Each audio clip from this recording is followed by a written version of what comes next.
Good afternoon. I'd like to call the April 9, 2024 School Board Work Session to order. First, we have an update on school improvement from Ms. Sims.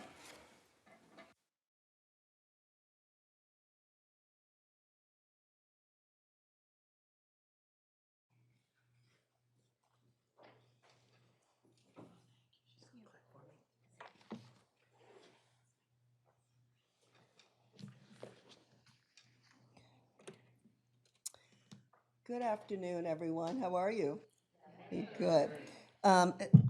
First, I'd like to say hello to Ms. Heffron, Mrs. Coker, members of the school board, and Dr. Doherty. Edward Deming, known for the creation of the Plan, Do, Study, Act model, stated, "Each system is designed to get the results that it gets." With this quote in mind, it is our continued work in Chesterfield to ensure that we have the most effective systems and processes in place to steward the best resources, supports, and processes to support continuous improvement at each of our schools. Tonight's presentation will focus on the following: an overview of the Department of School Improvement and how our resources support our schools and our school system. We'll share VDOE new and revised school improvement models to include the revised continuous school improvement process and the new VDOE framework of support. We'll highlight the importance of the school improvement plan, our reimagined SIP meeting process, and provide an overview of support to schools, and then share successes and next steps. This is the revised Virginia Continuous Improvement process. I won't go over everything. I just want you to be aware that the greatest revision comes in number 6 in the process cycle, and that is evaluate. We want to ensure that all schools have the opportunity to evaluate and reflect and plan, do, study, and act on that information to make sure we're making the best possible decisions. And that's something we know as a state that we want to continue to emphasize. Some of you may ask, well, how do we define continuous improvement? We use the definition of continuous improvement that is put forth in the book Learning to Improve, which is a Carnegie Institute book, and it's put out by them. And we have worked with some members of that institute to really be able to assist with our continuous improvement model. So this definition here serves that purpose. And the greatest part of this definition is that of quality improvement efforts are iterative, evidence-based, and integrated into the daily work of what we do. It's not a single episode or a single event. The new Virginia framework, and this has just come to us, I think it's been out for about maybe a little over a month. This new framework really is trying to take our Department of Ed from being compliance-centered to very much more looking at school improvement and that continuous cycle.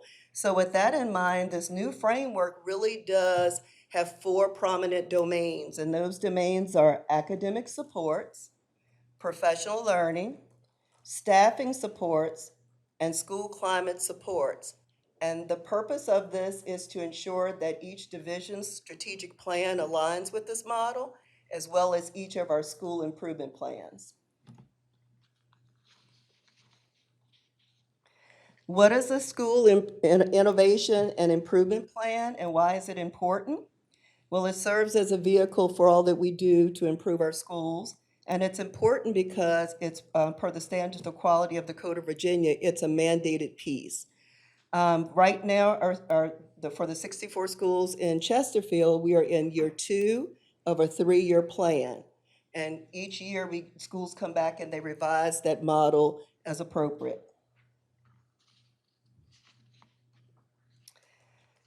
For the School Innovation and Improvement Plan, or the SIP as we call it, each of the plans encompass the areas that are listed here. There are 3 goals that each of the plans carry forth, and they are around the school quality report indicators, which include academic achievement, achievement gaps, and student engagement outcomes. So we want to make sure that everything that we do with our school improvement plan is aligned to what Virginia requires, as well as aligned to our strategic plan.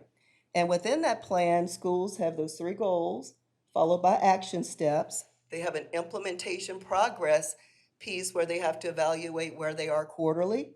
They have to show us what's the evidence of impact based on their implementation fidelity. We look at staff who are responsible for carrying forth the work so that it's not all on an administrator or a teacher. And then we have a monitoring timeline to ensure that we are actually assessing and evaluating and learning from what we're seeing in terms of outcomes.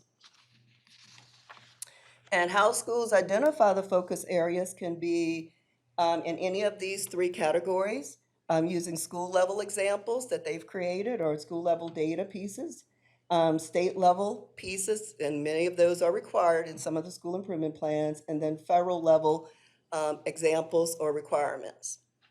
So it's a combination of all of those 3.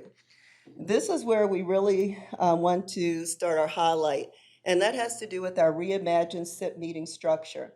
In the past, when we went to meet with schools, we would go to a school and we would spend about an hour trying to go over all 3 goals, and it was hard to honor the school's work within that hour. So one of the things that we decided to do was to reframe the way we were looking at the school improvement process or meeting structure. So we piloted a process at 3 of our schools last year, and they really liked it, gave us great feedback. So we brought the model into this year's, and we used this model primarily with the 10 schools that received the most support. So this chart shows 64 schools, 10 received the most extensive support, and that my department assists in leading that and working closely with Department of School Leadership. And with our level directors. And then for the 54 schools, our level directors lead those meetings. And you can see comparative information regarding how those 2 meetings run. So this is what it looks like. So for our reimagined SIP meetings, they start out as whole group meetings where we're all in a room and a principal will say, here's some highlights, here are our continued challenges. Then everyone on that team, and usually it's about 15 to 20 people in a room, and many of those are school division members who are there to support. So we divide up based on those 3 goals. So then we have 3 small teams who go into another room or a location, and we are able to sit with the school for 45 minutes to an hour to really delve into each of their school improvement goals. And what has been the most wonderful thing for me is that we have resource staff there to support them. So Dr. Pope's team, and our special education team, and Dr. Ortiz's team, and whomever we need in the room, they're there to really be able to answer questions and to guide a school into the supports, in the direction of the supports they may need. Following that, we all come back. We have individual share outs, and that's really interesting because then we start to see patterns across the school, and we're able to glean some information from that. After we all meet, then we meet with the principal to give a debriefing to the principal of what's happened and any questions they may have. And then we follow up with a written report to the school so that they know what their next steps and reflections are before we come back to the next meeting. And I didn't say that for our 10 schools, we meet with those schools every 6 weeks, which really helps them in staying on track, and it helps us to ensure that we're doing what we committed to do as well. So this is what supports to schools look like. I won't read all of this, but you can see from pictures that there are lots of people who are involved. First block just gives you highlights of our reimagined meetings and who comes. Second column just talks about the different leaders who come to our meetings. Dr. Doherty, Dr. Tyler's, Dr. Hyde, Dr. Pope. We have lots of people who come out and support those efforts. And then the last row, which I think is humongous and such a blessing, is the specialists who attend those meetings to provide one-on-one support to schools. So in-house, as a result of our reimagined structure, we are able to provide targeted professional learning in-house. We're also able to direct schools to external professional learning opportunities that match their school improvement goals. And we're also able to develop some networks. And working with other outside agencies, we continue to learn a lot about school improvement and how we can bring those practices and structures into our own building. And as we share our success, I really like this quote, If we are growing, we are always going to be out of our comfort zone. And we've experienced that, and we still continue to experience that. But these are some of the messages that we've gotten back from staff members and schools and teachers and principals, just sharing about how they like the process. It's not 100% where we want it to be, but we know we have all grown as a result of where we are now. And then next steps, and this information comes from schools, it comes from my team, the Department of School Improvement, it comes from our instructional leadership team. And these are just areas that we know we need to continue to focus on and ensure that we're aligning our efforts to best meet the needs of the school. And I can tell you, one of the biggest areas we hear about quite often is that of the instructional calendar. Really, schools are really asking for more time for professional learning to really delve into their goals and to learn together and to really take those supports and put them into action. And last but not least, what we know today does not make tomorrow wrong, it makes tomorrow better. And that's a quote by Carol Commodore. So at this time, do you have any questions or comments that you'd like to share? And I do have my partner in crime here with me, Dr. Erica Gervais, who is the coordinator of school improvement and MTSS. Well, thank you, Ms. Sims. Board members, any discussion, any questions? I have two. Yes. You had mentioned the 10 schools that require the more support. Do you have a list of those 10 schools? I do. I can provide those to you. Okay. So, and then the next question would be, regarding those 10 schools, what metric were we using to determine that they needed more resources? We look at a lot of things. We look at state data. We look at federal data that comes to us. Are the schools federally identified schools? It's a combination of meeting with our level directors and Dr. High and talking to some of our content specialists to determine what those next steps are. Thank you. You're welcome. Any other discussion? Any questions? Ms. Hudgens? Hey. Okay, thank you. Excuse me. Thank you for this. This is great. And shout out to my friend, Dr. Gervais. Very, very nice to see you. We go way back. I do have a quick question. No, sorry. Saying hey, and a little quick question. So what caught me was in your wall of sharing our success, the center, I think it's on slide 13. The center one says, "Thank you for inviting me to attend another school's SIIP meeting. This has helped me greatly in understanding the process and systems we need in place." And so that's a big deal when you can see what other people are doing in other places. It's incredible. So tell me a little bit more about that. Absolutely. So we have, and I'll just highlight an elementary school. Salem Church Elementary School is one of our schools, and they are doing phenomenal work. And we've been so impressed by the processes, structures, and systems that they have in place as we're working with other schools, and they ask of us, do you have schools that we can visit or learn more from? So we've had an opportunity now to send 3 other schools to watch them in action at their SIP meeting. So they get to participate in the meeting, they get to see the data, they get to ask questions, they become networks to one another.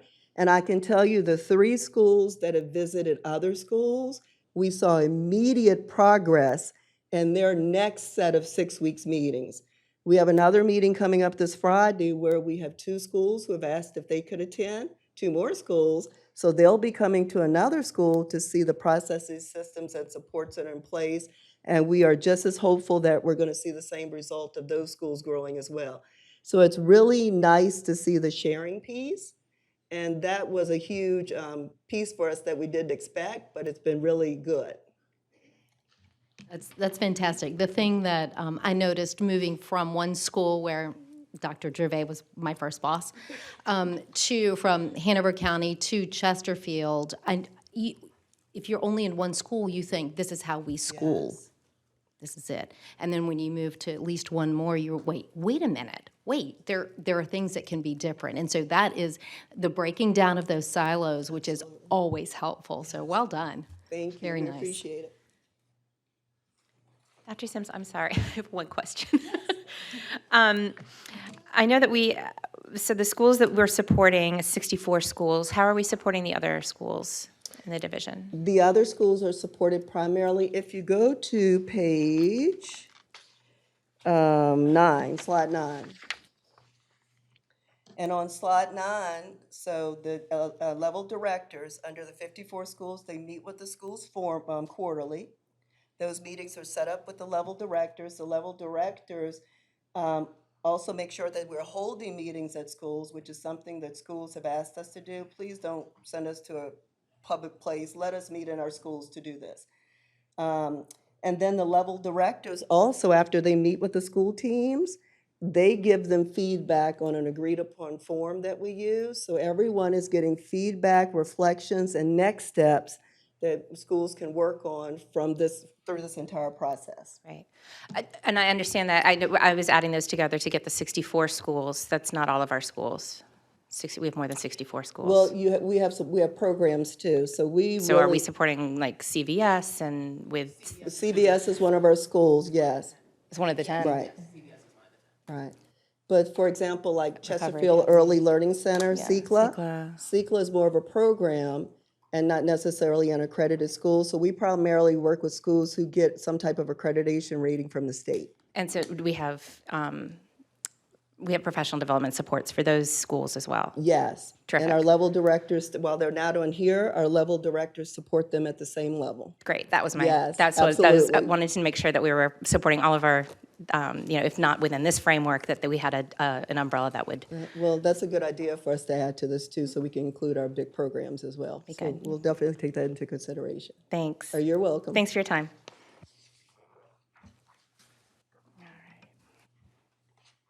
So next, we have a presentation on student support systems from Dr. Ortiz. Sorry, support services from Dr. Ortiz.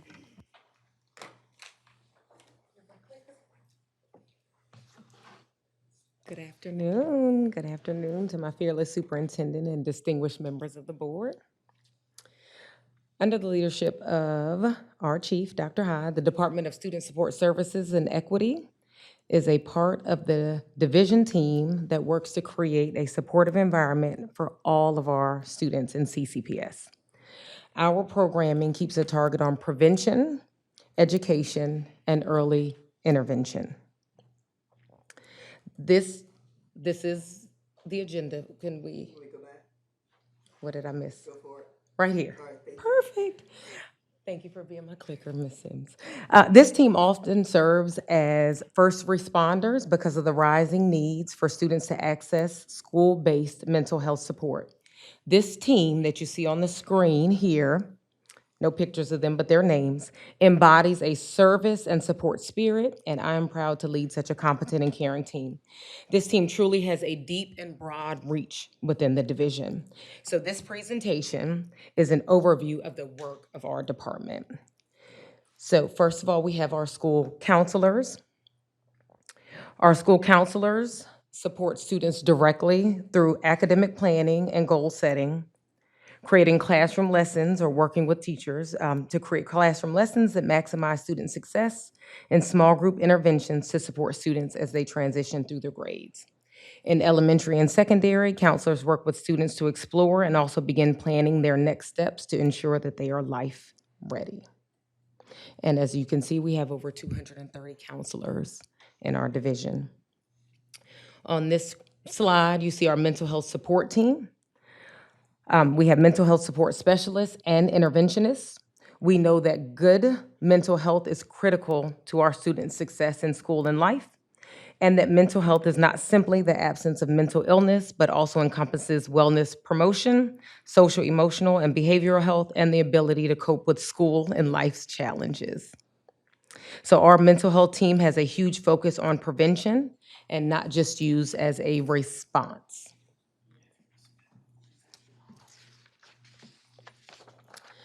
Okay, here you're introduced to our school social workers. As part of a multidisciplinary team of staff, teachers, and parents, school social workers collaborate with our families, school staff, and community agencies to provide comprehensive support and resources. Our social workers also are part of a team, our school support teams that are working to address chronic absenteeism in every building in our division. Our school social workers serve as a bridge to resources for our families, such as parenting classes, mental health services, and resources for food and clothing. Okay, you'll see in addition to our school-based social workers, we also have our attendance social workers and our McKinney-Vento staff. These folks are all active in school-based conversations, and they utilize their expertise in collaboration with school-based teams and administrators to support students within the building.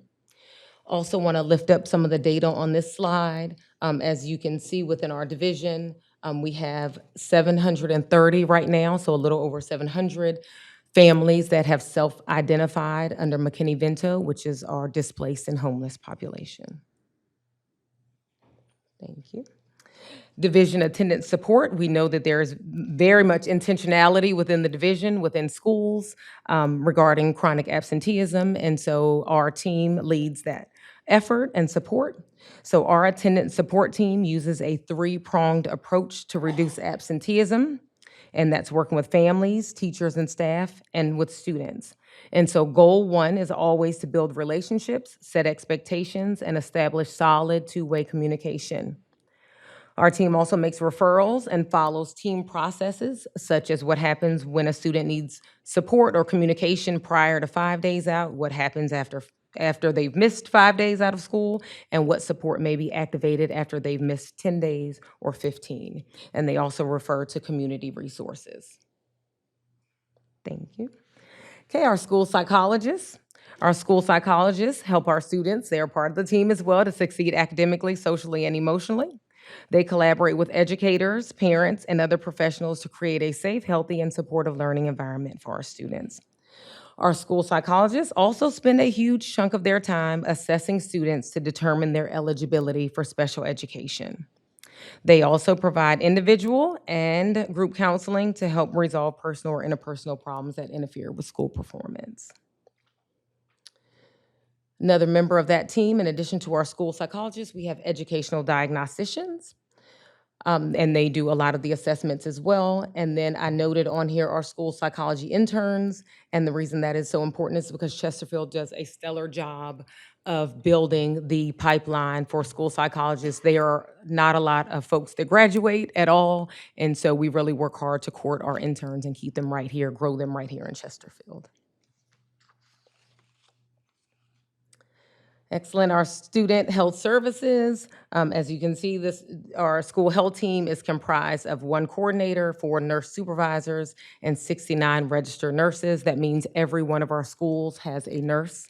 And then most of our schools, with the exception of a few vacancies, also has an assistant, a clinic assistant. You'll see some of the services provided by school nurses. It's a very, very long list, but they are also a member of the student support team. Each one of those, I'm sorry, go back one. Each one of those members that I've introduced so far, those team members also serve as part of the critical incident team in Chesterfield.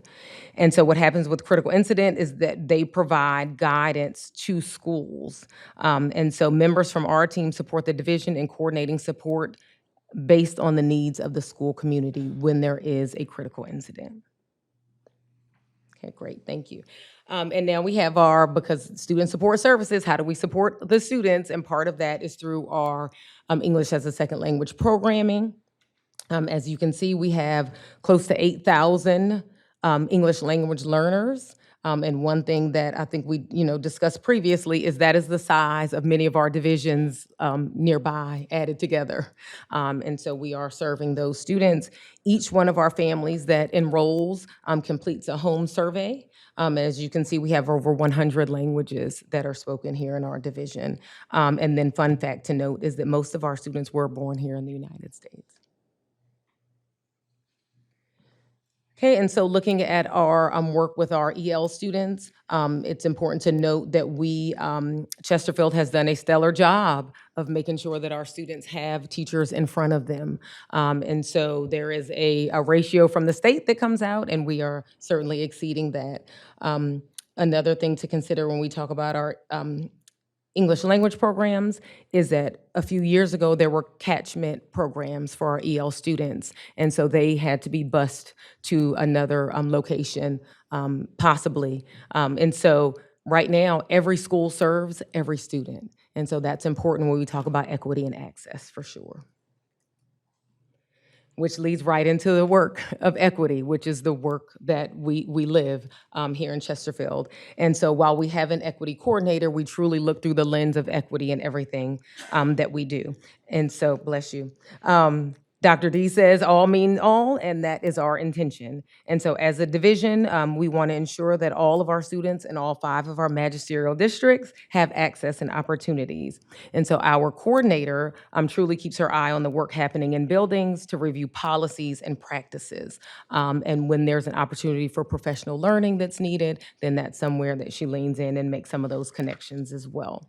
Another task related to equity this year was to provide a summary report to the board. So you all will be receiving that soon. It's in response to the Equity Committee's recommendations from 2017. So we're closing that report and looking forward to our next presentation to the board.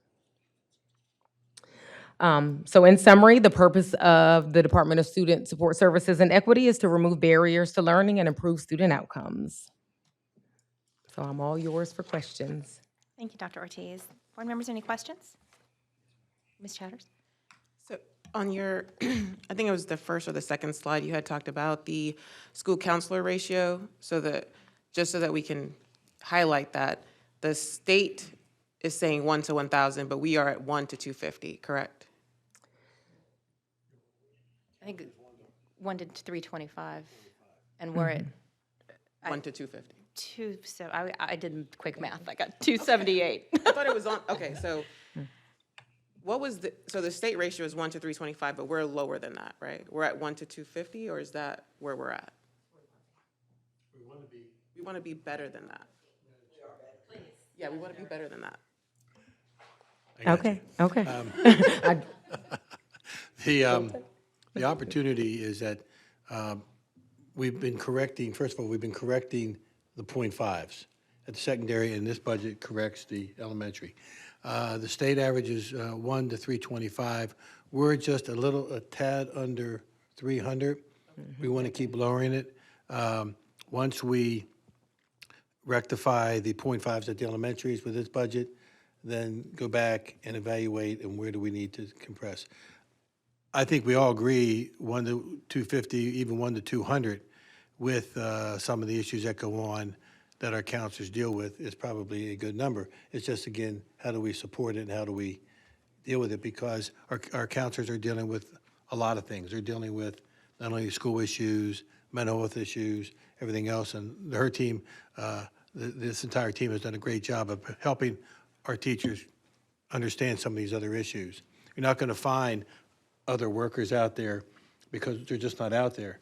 So our counselors are picking up more of the load. So the more we can reduce the number of students they have, several things happen, as we all know, common sense. One, it's better for the students, it's better for the staff, it helps the counselors actually manage students better and work with students more, and it's going to, in the long run, help our kids as they go all the way through the system, knowing that they have support.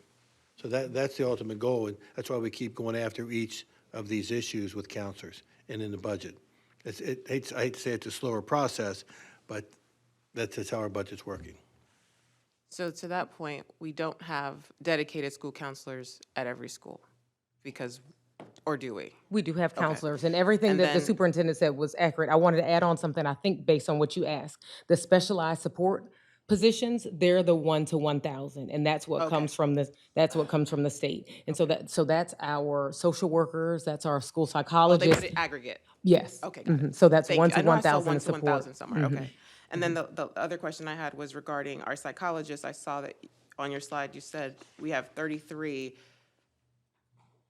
at 2 schools. Are you saying we don't have a dedicated psychologist at every school? That is correct, they share. Because they're sharing? Yes, that is And the correct. same thing with our social workers as well? That is correct. So that's a problem, right? Because, not your problem, but a problem that hopefully the budget can fix, is that we can get a dedicated school counselor and a dedicated school psychologist where it's needed, because the issues that we're facing are more than just what can be shared between one counselor, right? Because our schools are robust, and it's not fair to burden that one person with 600 at this school and another 600 at that school, and you have to manage all those cases. So hopefully we get the money we need for that. I just wanted to echo that. And then of these, your bilingual psychologists or school counselors, do we have anybody that's bilingual serving in your student services support, besides the ones that are helping with our EL students? That is Like in my a department that's Spanish-speaking- bilingual? Like Spanish-speaking social workers? We do. or- We do okay. have some of those. Okay, Yes, we great. do. I'm saying some of those, but within our department, we do have some bilingual people in different spaces. Okay, that was my question. Thank you. Mr. Pronto? Thank you, Dr. Ortiz. On the same slide there, 10. So 2 school psychology interns from the College William Mary and James Madison University. And then go down to the last paragraph there, pipeline for recruitment. Current interns have been hired, which is fantastic.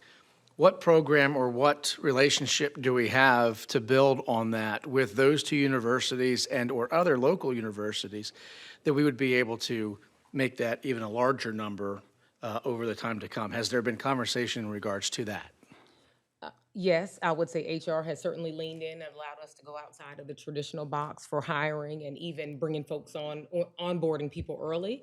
But also our coordinator, Laura Early, is phenomenal. She's on the national board, well, she's on the state board. She has some connections nationally. So we do work very closely with the colleges and universities. It truly is a pipeline. They only come out once a year, whereas other educators can come out in December or summer. Our psychologists only come out one time. So what caused these 2 folks to want to join CCPS? Our staff, our folks, we bring them in, we onboard them, we keep them close to the work, we give them hands-on experiences and the tools that they need. It truly is the team and the building that they're in. So it's not just student support services, but oftentimes the building that they're in. Yeah, so, correct, yes, absolutely fantastic. What I'm leaning in towards that is if this is working and we're getting their feedback, I just want to make sure we're harnessing that and then going back to the universities to essentially repeat the pattern in hopes that, maybe this time next year, you're presenting and saying, well, we have 5, we have 7, to help get those numbers up for such a needed position that really is a very small percentage of college graduates and what they're focusing their discipline in as far as their education. So I appreciate what's being done. I'm just asking, Certainly. can we go back and can we make that better? Understood. Certainly. Thank you. Certainly. Since we're on this slide, just a quick question on, it's actually on slide 10 and then also on slide 7, where it talks about rotating coverage for Chesterfield Virtual School and Bellwood Elementary. Can you explain what that means a little bit more? Yes, and sometimes when we have folks that are maybe on extended leave or something along those lines, we may need to have someone take on some additional duties in serving certain students or whatever school is left uncovered. So in that case, those were the 2 that needed some additional support. Any other discussion? Ms. Hudson, did you want to say anything? Hello. Thank you for this. This is very educational. You've raised, we all know that absenteeism is a very big problem, and we've spoken about it a couple of times. And we are looking for many ways to fix it. And I just wanted to say out loud, and I know that you guys probably are always on this, but sometimes it's easy for us to look at numbers and to look at whole schools and whole divisions. And I want us to all remember that in order to get a student to come to a school, to a classroom, it's a relationship. And it is a person. And when somebody has missed a couple of days for whatever reason, when they enter the room, when we are all so happy you're here, versus, glad you could make it, and that shame. And I just want all of us to remember they're people, and it doesn't matter how old they are. And just to keep that in mind, because when someone feels welcome, they're going to come next time. And I'm not saying it's that simple, but a lot of it is that simple. So thank you for what you're doing. Thank you. Dr. Ortiz, I just have one quick question.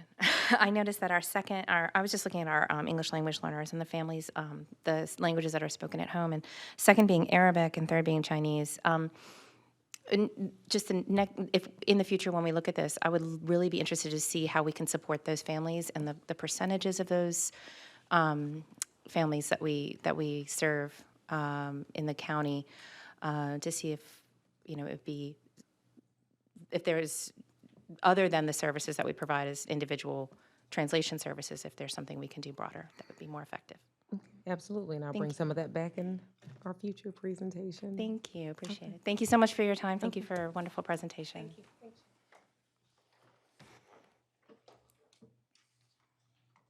Next, we have an update on communities and schools from Mr. Smith, and I'm assuming Ms. Hall. Nice.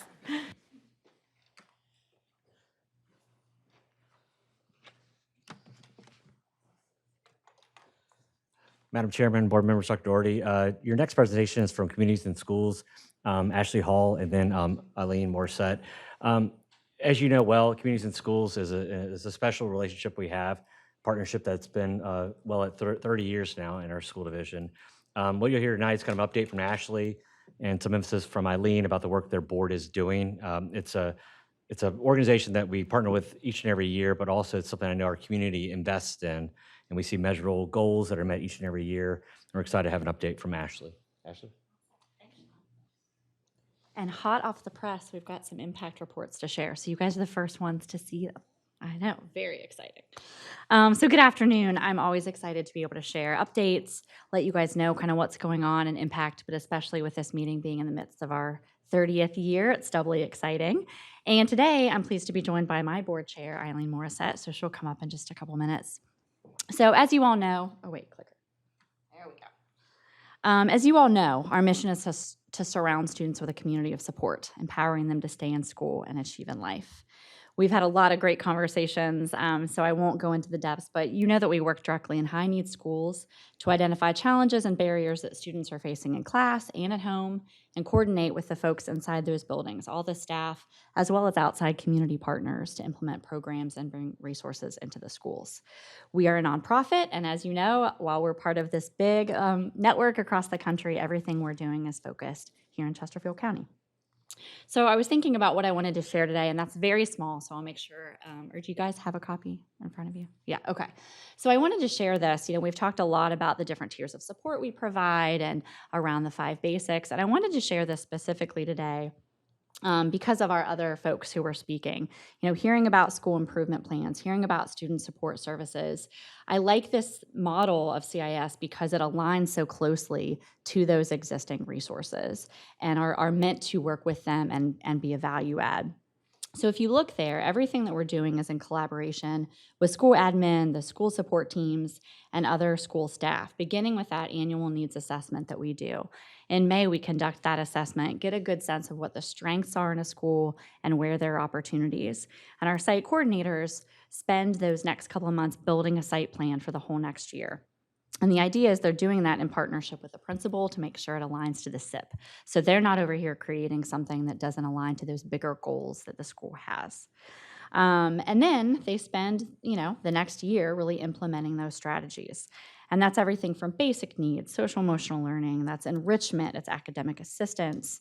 This was spoken to a little bit. We have incredible counselors, we have incredible social workers, psychologists, but those numbers are tough, right? I mean, the capacity is limited, and there's so many needs now, especially as we know how poverty and the growth of that is impacting our students and the needs going on at our schools. So the partnership with CIS is really unique because it allows us to have that really, really deep additional reach to students and families, and our site coordinators often don't have a lot of the other demands made of more kind of traditional school staff. We also are allowed or have the ability to bring in partners in really new and creative ways, and Eileen will talk about that a little bit too. And then the rest of the model gets through how we monitor and adjust sort of our services. We can very quickly see what is working and not working with our students and change course if we need to. And then, of course, evaluating at the end. What I love about this model too is that while it is the model for our full school, it is also the model we use on every individual case managed student we're working with, goes through that whole process. And part of that needs assessment with them and planning is that those students and their families are part of identifying what goals they want to work on that year with our site coordinator. We're really, really proud of the results of our work. Last year we saw significant increases in our case managed students connected to attendance, behavior, social emotional learning, and academics. And 94% of our case managed students were promoted or graduated. But I think the question always on our minds is how do we provide this for more of our students? Eileen? So you know better than actually anyone probably about the growing needs in our community, right? And especially about the rising poverty levels across Chesterfield. So at our CIS schools, more than 85% of our students are economically disadvantaged. So at the board level of Communities and Schools of Chesterfield, we talk a lot about growth, okay? And also continuing to meet the needs of even more students. And we do this with a really strong focus on sustainability. I mean, the last thing we want to do is add a school and then leave a school, right? So that's really strong for us. In 2017 and 2018, before we even started our expansion strategy, we were in 6 schools serving about 4,500 students. And I'm proud to say now we have expanded to serve, almost 13,000 students in 13 schools, which I think is awesome. And also, this year, we've even added second site coordinators at our 3 largest schools. Okay, and that's to follow best practices around capacity. So we can't stop here, right? We're working hard to leverage new funding opportunities and new partnerships to continue the expansion in the coming years. As we hear more and more stories from Ashley, it really makes us want to be better board members and to even help more students out there in the community.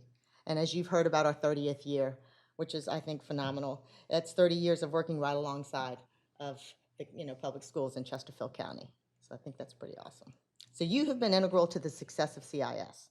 In addition to the day-to-day partnership, you have been a critical financial partner. So in 2017 and 2018, you represented well over 70% of our budget. And when we came in to present, you challenged us to get it to more of a 50-50 split in terms of funding. So I'm proud to say that this year, Chesterfield County is investing the most ever in CIS, but it only represents 38% of our budget. So we've taken the challenge and moving forward here.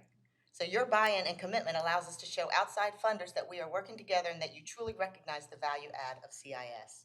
So we look forward to this continuing. You want to do the next page? Okay, thank you. So power of CIS for all. So Ashley talked about the outcomes, right, for our students and the power of those relationships, which I like that you brought that up, created between our staff and families. So I want to share a little bit more about the impact of CIS that we often don't talk about. So last year, CIS was able to bring in over $500,000 of in-kind donations. These are like school supplies, emergency assistance, food and hygiene items, student incentives, and enrichment activities. And we had over 1,000 volunteer hours logged, and we connected more than 100 students with mentors. So far this year, we've had over $860,000 invested from individual donors, local foundations and corporations, and national funders to support our critical interventions and programming. So on our board alone, we have diverse representation from many sectors with companies and organizations like Dominion, Genworth, Meta, the YMCA, Social Services, Atlantic Constructors, the Attorney General's Office, Town Bank, and more. Our 26 board members are actively engaged, investing in and building the reach of our CIS organization. And when we invite them to our schools to learn about the challenges and provide them opportunities to give back, they show up in big ways. The impact of CIS is even more visible when we leverage this one-time funding opportunities to tackle unique projects. So some of these projects have been large scale, such as building an outdoor classroom at Salem Middle, mindfulness spaces in every CIS site, and an outdoor STEM lab in Bellwood. Others have been smaller, but allow CIS to pilot new ways to support our schools, students, and staff. Examples include calm down kits for our elementary schools and a student parent book club at one of our middle schools. Still, others help us connect community partner skills to our mission, such as a construction company building the set for one of our school's musicals, and one of our county partners planning a job shadow day with our Workforce Bridge students. So these are just some of our CIS for all highlights.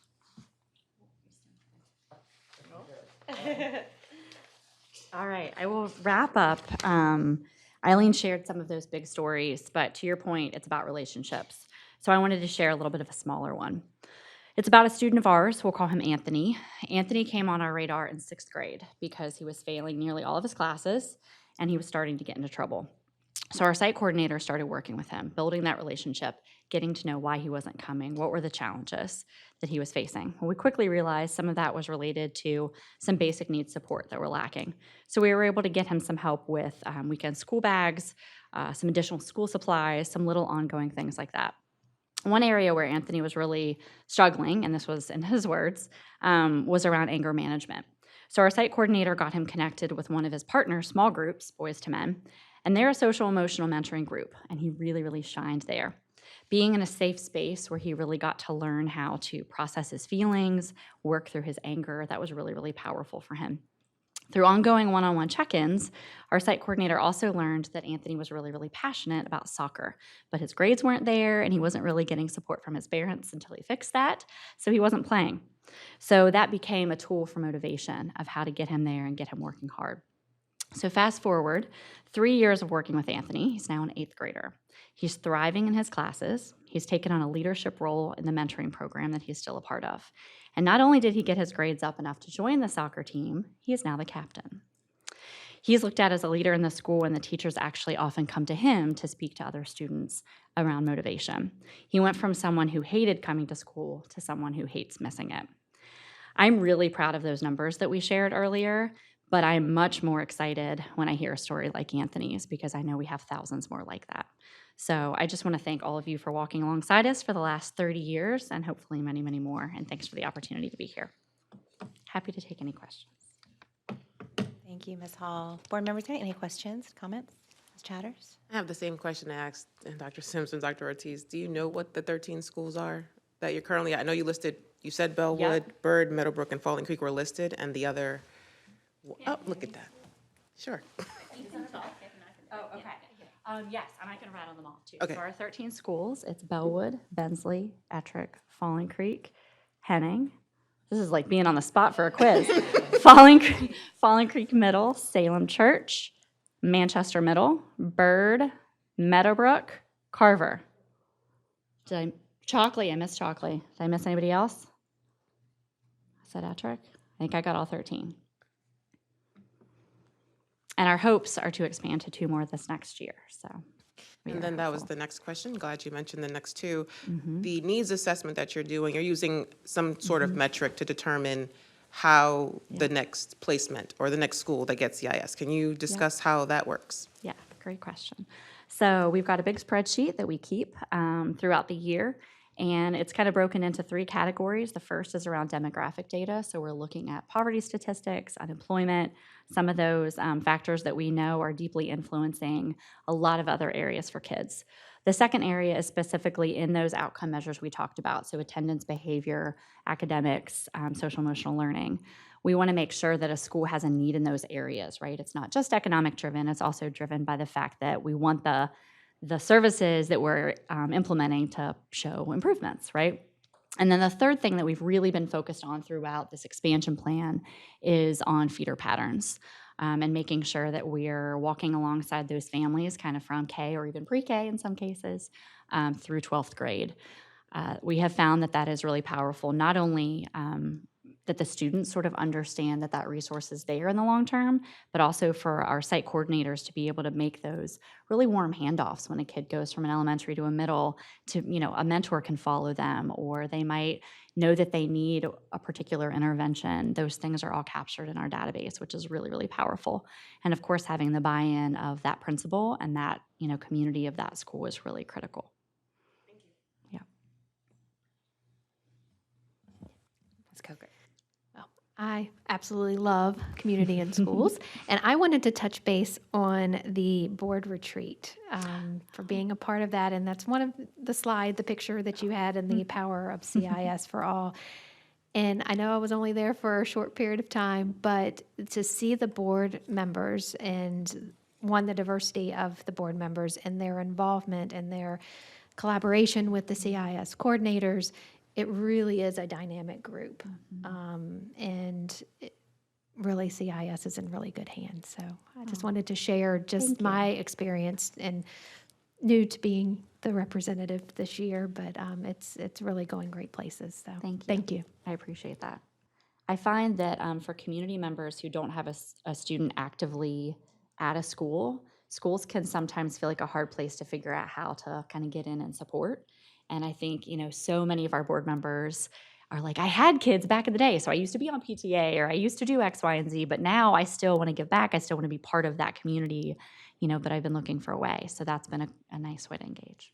And they're sharing that back to Yep. their companies or their Yep. neighborhoods or their friends, to help support from that avenue as well. Exactly. All right. Thank you guys so much. Ms. Hall, I think Ms. Hudgens had it. I forgot to tell you before. I was at a restaurant. My husband and I happened to talk to the guy next to us, and he had just gone around in the bus or whatever to the schools. bus tour. He was so pumped about it. Oh my gosh. And he was so he had no kids and was thrilled to be a part, and his brain was thinking, he was seeing need, and he had no idea of the level of need, and he had $1 or $2 to his name. Yeah. And he was Great. very, Send him to me. thank you, send him our way. Yeah, I know, right? Right here. But it was phenomenal, and I had just met you, so I was like, oh my gosh. So I love what you're doing. I love your spirit. I love everything that you guys are doing, and this page is my favorite. Amazing. Well done. Thank you. And I will just say, that was a hard assignment to give up, Ms. Coker. Definitely appreciate it. And being able to witness firsthand the work that CIS does and the changes and the difference that the programs make in the school community is just absolutely revolutionary. And I hope that my school board member colleagues will join me in supporting the unfunded priority of CIS in our budget, and definitely putting this program and its proven value, its track record, and the outstanding results that you and your team have for our students. Thank you. Tops. Thank you so much, Ms. Hall. Great to see you, Eileen. I miss you.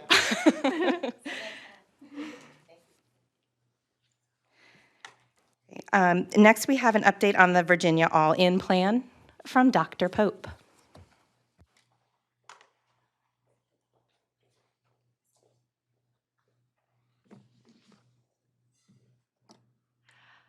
Good afternoon, Board Chair, Vice Chair, members, and Dr. Daugherty. I am very pleased that you are interested in an all-in update as we're in the midst of year one and as we consider where we're going in year two. I will start with the caveat that my team is most directly involved with the tutoring portion of this, but I have friends in the audience that I can phone if I need to, and some of the other areas depending on the detail of your question. I thought it might be important to begin.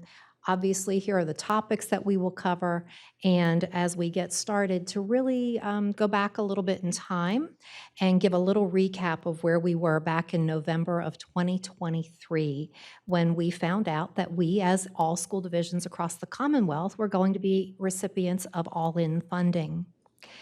As you can see, like the other school divisions, we were working very fast in September, October, and November to really figure out the best way to utilize these unexpected funds, how what we decided to do with these funds would work in conjunction with the other things we already had planned, and obviously, as was contingent with the fund receipt, we had to use the funds in the area of attendance support, literacy support, and learning support. With that fast fall 2023 implementation, our school year had already begun. CCPS staff joined quickly to evaluate where we were. And what we first realized and recognized was that our superintendent had already very wisely authorized ARPA ESSER and a portion of ARPA before and after school pandemic funding to be earmarked for face-to-face tutoring support for all of our schools.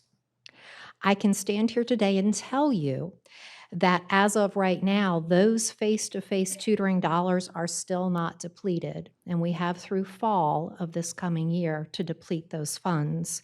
We actually asked all of our schools in February, hey, who wants more money? we're giving it out in $10,000 chunks here.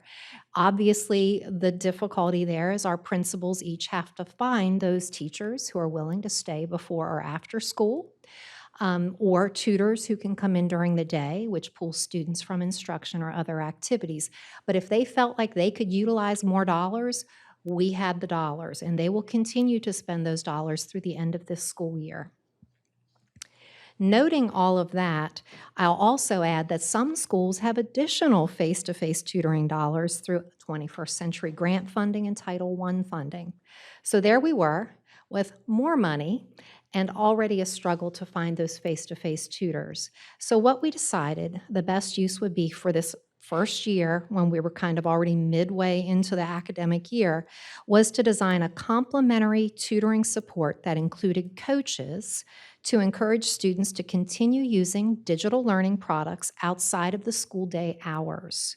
In CCPS, we use Alex and Power Up at the secondary level, and we use Dreambox and Lexia Core 5 at the elementary level. Our all-in coaches also can assist in setting Stride tutoring sessions up for our students. And as a reminder, Stride is a vendor partner who provides licensed teachers who can give specific synchronized tutoring to students in groups of 1 to 5. That can occur during the school day, that can occur after school, that can occur on the weekends. As you can see on this slide, you can see a comparison of the two models, the face-to-face support that we can provide, as well as the digital tutoring model that comes with the coaches. What we're trying to point out here on this slide is that there is a principal responsibility in this. You know, principals are hiring. They're finding the right people that can form those relationships. And at the school level, they're monitoring the face-to-face support.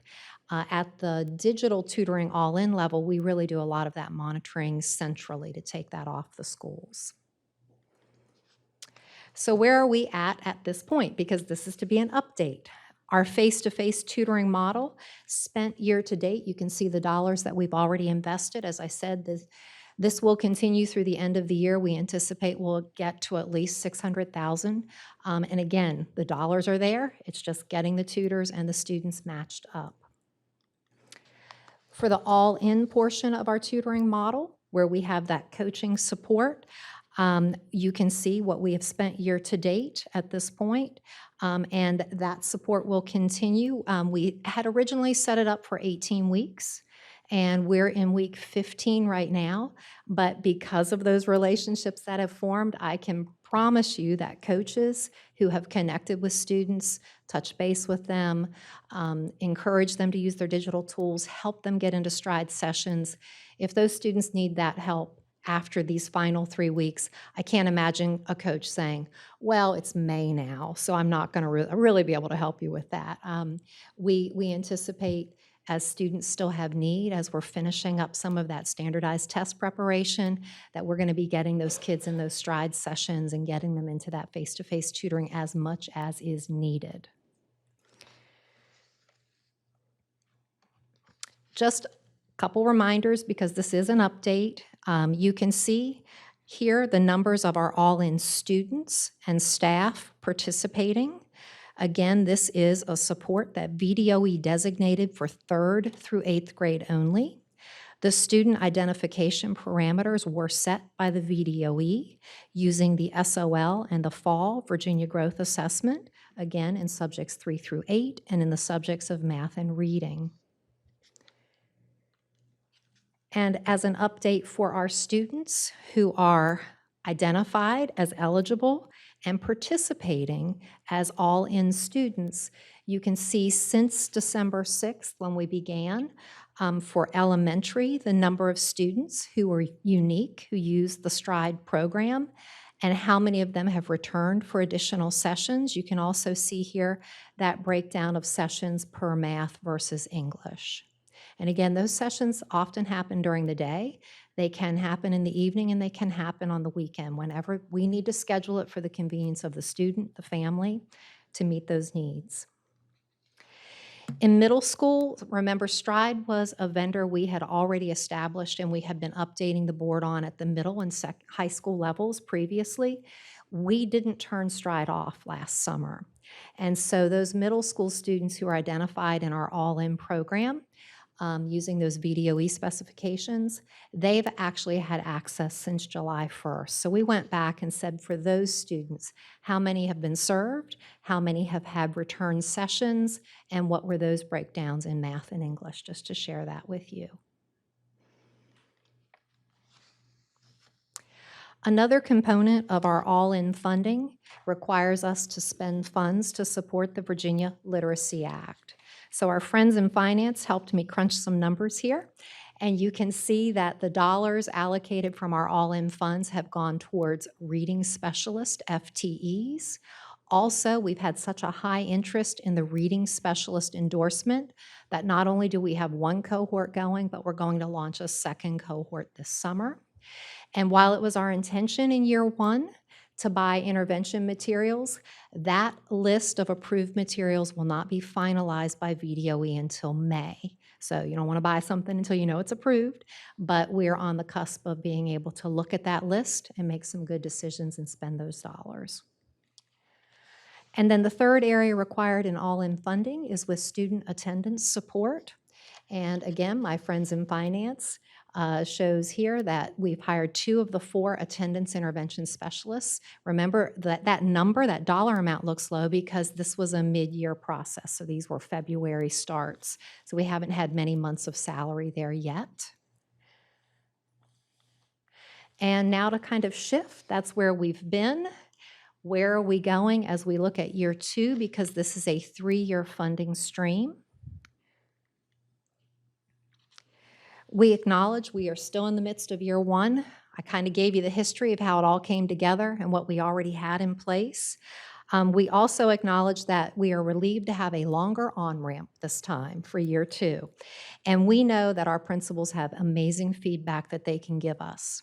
As I already mentioned, that pot of money that we had previously earmarked for face-to-face tutoring expires end of September. So we still want to provide a rich multi-pronged tutoring model, but we need to hear from our principals. The dollars that would be allocated per school, how do you want that? Do you want that in face-to-face dollars? Do you want that with some coaching support? Do you want that with some Stride support? And really it's important that we get through this testing season. We see how our students have fared because they have had quite a bit of extra support. And then we ask, where do you want to go as school principals in elementary and middle school this coming year with the all-in learning support dollars? So that is going to happen June 3rd and 4th. We're going to be putting holds on our principals' calendars so that they can pop in, hopefully at a time that's convenient, to give us that feedback and some roundtable discussions. That should guide. We already know we have some good thoughts that have been given to us, as you can see in the far left column. These are just some of the ideas that have come forward. I know we'll get more on June 3rd and 4th. We'll have finance involved, and we'll decide what we need to do to make those refinements for year 2. The other area where we do anticipate some refinements or some adjustments are with the Virginia Literacy Act. Because the reading specialists are part of the SOQ, we don't want those tied to this particular funding stream. We actually want to use this funding stream for additional materials, print materials, wanted to emphasize that, as well as those interventions that we don't know what they are yet because, we really have to wait till that list is approved and dig in. So those reading specialists will be covered, but not through all-in funds, and we'll devote those Literacy Act dollars purely to the resources to help support the instruction in the classroom. And then that third column on the far right, student attendance recovery. In our initial plan, we talked about hiring 9 support positions, and you can see that we're still right at that number of 9. So no changes anticipated with our initial plan for that money as we head into year 2 and 3. Okay, that's, I think, everything I wanted to say, but I am here and eager for your questions, and I have my phone a friend ready for my audience buddies if needed. Thank you, Dr. Pope. Board members, any discussion? Ms. Chatters? So I had 2 questions. One was the tutoring money. Can that be used for SAT and PSAT prep for tutoring? It's grades 3 through 8, so that would be one parameter that would probably limit what you could be envisioning with that question. Okay, and then the second one would be, we might have more people participate in after-school tutoring if there was a way to get them home. So does the tutoring money allow for transportation to the tutor or from the tutor back home? That has been asked by other school divisions as well as by our division, and there is a nod that limited use of funds could be considered. Of course, every school division looks at its capacity to manage those extra bus runs as well. But I hear what you're saying, and I suspect we'll hear the same from principals. We know that when we get into after school, we not only get into transportation, we get into, meal or snack provision, et cetera. And any of those things that we can add always boosts higher attendance. But I suspect that what you just mentioned there will come up with our principals as a question as well. Okay, that Okay? was it, thank you. Any other discussion? Mr. Pronto? Thank you. Dr. Pope, can we go back to slide 9, please? Well, let's see if I can do that. You tell me when to stop. I don't see Oh, slide okay, numbers. All right. It was right there. Oh, back. Right there? Yes, the elementary all in Yes, stride. So yes. starting off, when the initiative came out, was 851? No, we have far more students That's what I thought. identified, So but could- 851 of those who have been identified under that large all-in number at our elementary grades 3, 4, and 5 have been signed up and have taken advantage of Stride tutoring sessions. Of those 851, 710 have gone back, and if you do the math and you averaged it all out evenly, you're going to see that that would be, 7 to 8 sessions per for those returning. And one could have gone 15 times and another only twice, Well, but yeah, right. you get the sense, and we've said it before when we've given updates on Stride usage, and our trend line on that is going up very sharply as more and more families write in about how much they appreciate it, how amazing it is, that once you get students in there and get them comfortable with the use, we get incredibly high star ratings. There's like a 5-star rating as the student leaves the session, and 4.5 and 4.9 stars and a return on a student coming back for more. I think that says it's highly favored. It's a product that we find value in. Yes. So it would be interesting to see the percentage next year Yes, yes. to gauge the success of it, to say, hey, this is, we're on to something here, or, can we hit the abort button, which I don't think that's what it's going to be, but it'll be interesting to see that. So I appreciate you and your team tracking that information. And it's such a small group of numbers because these are our all-in identified students. When you look at use at the secondary level, middle and high school, which includes all-in and any other student, usage there is exploding. Okay. Yeah. It's good to know. Thank you. Ms. Hudgens? Really quickly.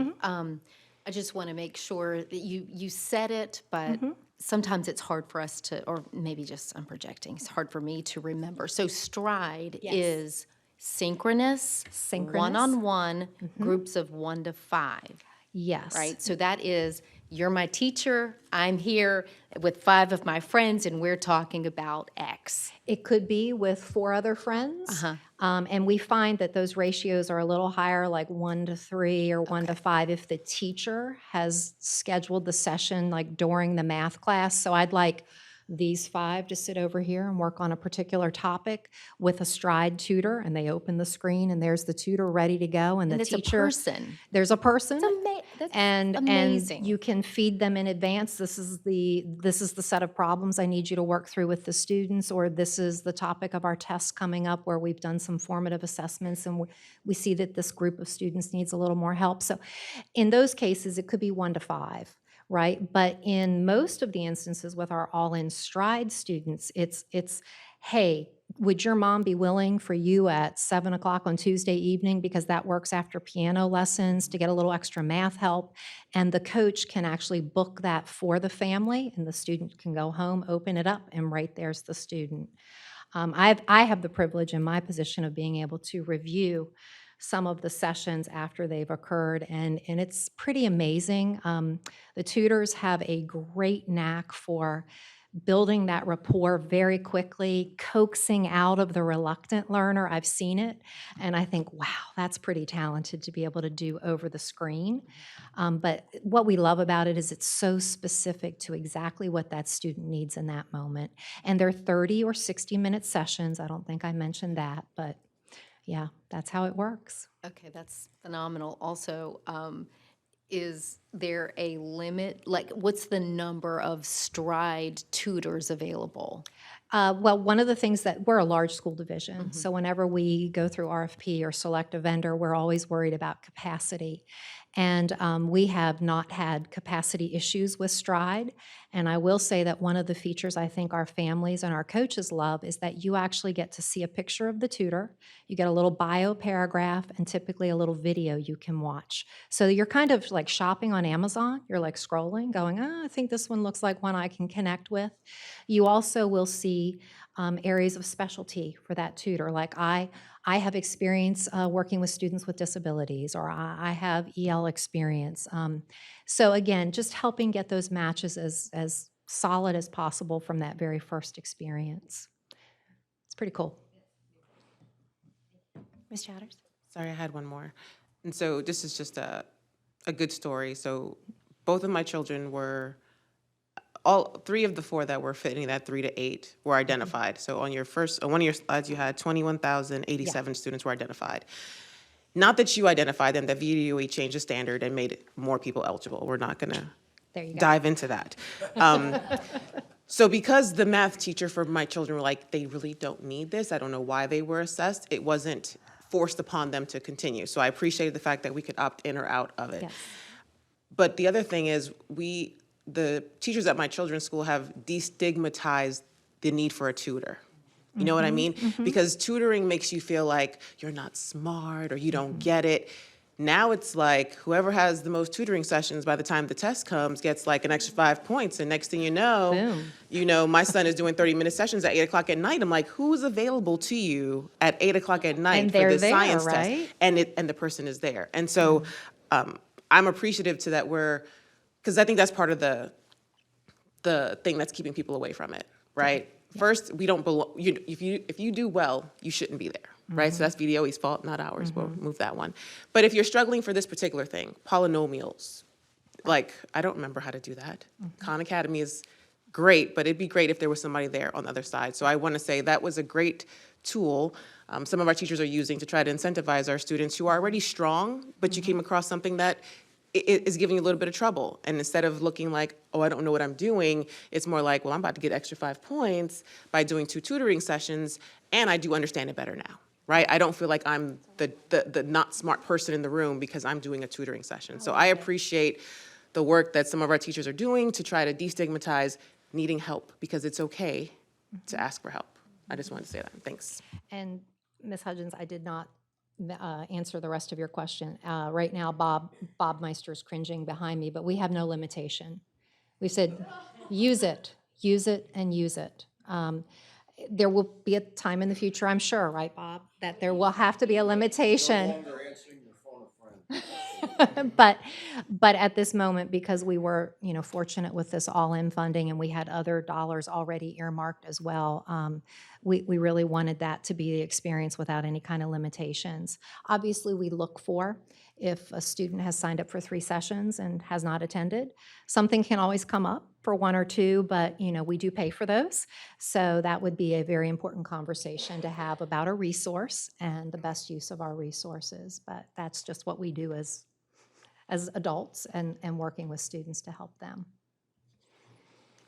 Mr. Pronto? Bob, I just want to make sure, is your blood pressure okay? I'm not gonna make Little eye high, contact okay, with them. okay. Press, it'll be okay. Dr. Pope, I just have, did anybody have any? And I also want to echo sing the praises of Stride Tutoring. I think I mentioned to you, I had a reluctant calculus student, reluctant to use the tutoring. And I was even amazed when he was telling me, like, oh yeah, I just signed on and I'm gonna stick on with my friend who's got the appointment after me. We're just gonna, he got like a double dip. It was crazy. Yeah, so, I mean, these kids, like, it's engaging. These tutors are really getting these kids to come along on the ride. It's not forced, this is like, I'm learning, and they're really getting that reward. I had a couple of other questions. Absolutely. Let's see, I won't even name the slide number, because I know you're flying blind. There's 8. It's 11, if that helps. Update on all-in. There we go. There we go. So we have the last bullet point, zero spend, and I'm sorry if I missed this number. Is there a set-aside? Yes, I think we have 700,000 right now set aside Okay. from year one that we haven't used yet.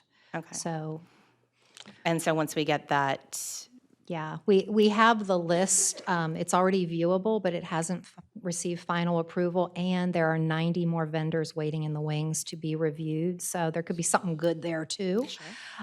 So it's just, it's always that question in education: how fast? You go slow to go fast, and we just first need to get the initial approval, and then we'll go from there with those additional vendors that might be in the wings waiting for VDOE review as well. so But this is all very always being familiar. good stewards, Right. don't want to make a bad decision. It's very familiar with the open court Yes, process. that was as a well. June Yes. issue, yes. June, July, August, whenever. And then, I don't remember what slide it was. There was in-person tutoring money remaining. Funds were remaining that we need to spend. And you said next fall. Does that mean fall of '24 or '25? That's this coming fall when we return for the next school year. So Are very, we- very little time left in that ESSER ARPA before and after school tutoring bucket. And it's Very only little for time before and after left. school. Can we, is there an opportunity to extend this into summer programming? We can use those dollars this summer, absolutely. Okay. Yes, and we can use them I'm first just looking for ways to month-ish of spend money. school. You know me. Oh, don't worry, we'll get it spent.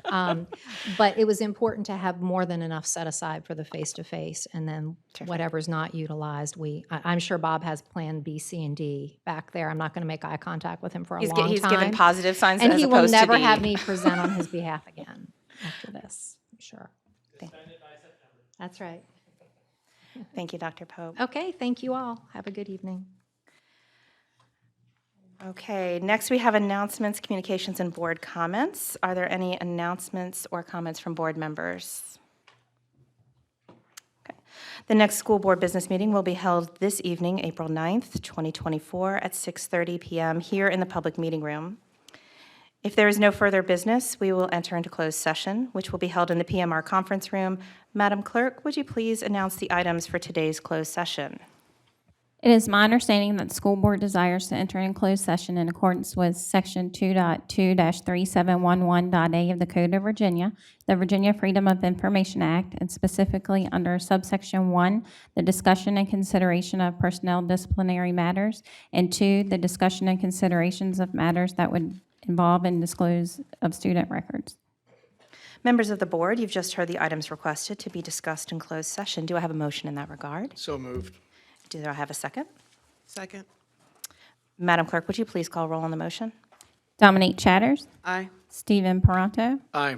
Lisa Hudgens, Aye. Ann Coker, Aye. Dot Heffron. Aye. We are now in closed session.